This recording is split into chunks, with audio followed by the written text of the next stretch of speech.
Los seres humanos estamos en constante cambio y con él las diferentes estructuras sociales, culturales e imaginarios que ha construido. El fenómeno educativo no se escapa de la repercusión de estos cambios y viene metamorfoseando desde hace mucho. Las bases de una educación formal, institucionalizada, se enmarca en un enfoque pedagógico tradicional en el que el docente es el centro del proceso, poseedor del conocimiento, autoritario y rígido. El estudiante es una figura pasiva que debe receptar la información del docente y respetarlo, basado en el miedo. Es un dependiente cognoscitivo.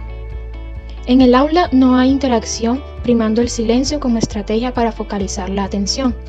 Sus métodos puramente memorísticos evalúan su efectividad en la repetición de información verbal o escrita por parte del estudiante, ante lo cual recibe refuerzos negativos o positivos reflejados en sus calificaciones.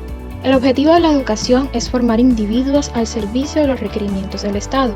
Este enfoque tradicional va de la mano con teorías como la conductual, en las que el estudiante es pasivo, memoriza y repite conductas a base de motivación extrínseca, y la cognitiva, en la que el papel del estudiante sigue siendo pasivo y es considerado un procesador de información. Este tipo de educación centra la evaluación del aprendizaje en la cantidad de información que el estudiante es capaz de memorizar y repetir. Ante este panorama surge la pedagogía liberadora como punta de lanza que abre paso a otras formas de pensar la educación, una en la que el estudiante cobra un papel más protagónico, el docente es un facilitador y cada alumno asume su proceso de aprendizaje. Su objetivo es preparar a un ciudadano capaz de proponer y transformar su medio. En consonancia con esta pedagogía se halla el neoconductismo, un enfoque conductista reformado en el que el docente moviliza los procesos de enseñanza-aprendizaje basados en situaciones de la vida y formación profesional, evaluando el aprendizaje de acuerdo con la consecución de objetivos redactados en función de las conductas observables en los estudiantes, cobrando valor así el aprendizaje práctico más que el memorístico. De igual forma, la enseñanza programada se basa en situaciones del contexto para educar, haciéndolo de la mano de recursos tecnológicos como la computadora personal, adquiriendo así importancia el uso de los elementos tecnológicos en los procesos educativos. Sin embargo, aunque el estudiante asume un papel más activo desde este punto de vista, aún se desestima su historia, su cultura, sus emociones.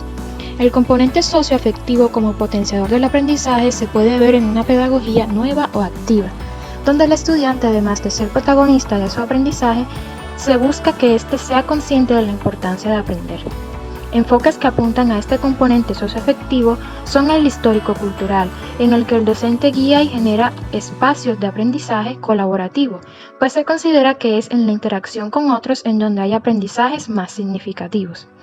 El estudiante es activo, aprende de sus pares y se comunica con ellos. Sus historias y cultura tienen unos significados que pueden usarse en el aula para movilizar nuevos aprendizajes. De igual forma, en el enfoque humanista, el estudiante es centro del proceso y el docente un facilitador. El estudiante es activo, sujeto de aprendizaje y desarrollador de su personalidad que logra en la interacción con los demás, sin dejar de lado las emociones, el afecto y la motivación que se considera potencia en el aprendizaje. El desarrollo de la personalidad del estudiante se orienta hacia la adquisición y potenciación de habilidades y capacidades que le permitan desenvolverse en escenarios reales y adquirir conocimientos por sí mismo. Aprender a aprender. Si bien es cierto, el panorama educativo parece alentador con estas nuevas prácticas pedagógicas con las que se dignifica la figura del estudiante y da valor a sus experiencias, cultura y emociones como movilizadores de los procesos de enseñanza-aprendizaje que propendan por un desarrollo más integral, las prácticas tradicionales siguen siendo las realidades de muchas escuelas. Reflexionemos. El docente como facilitador del conocimiento. El estudiante es un dependiente cognitivo. Mantener el silencio como estrategia para focalizar la atención del estudiante en el aula. Refuerzos negativos y positivos reflejados en las calificaciones.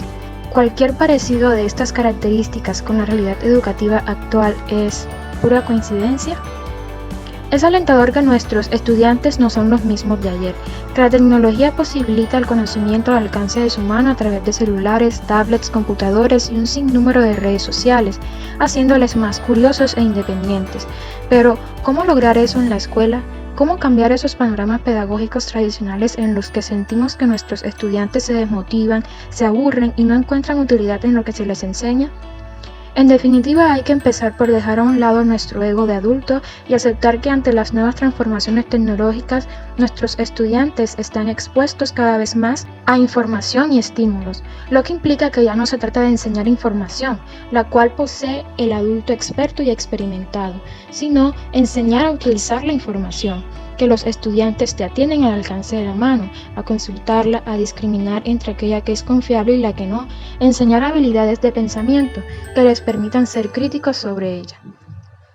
La eliminación del yo del maestro en el aula, el que todo lo sabe y puede, permitirá abrir paso a espacios de diálogo entre estudiantes y maestros, pues se reconocería la riqueza del aprendizaje en interacción con los demás, valorando el maestro experiencias, sentimientos y emociones que, aunados a la contextualización de contenidos de enseñanza que permitan la adquisición y potenciación de habilidades y capacidades para la vida, motiven a los estudiantes a aprender y encontrar sentido en ello.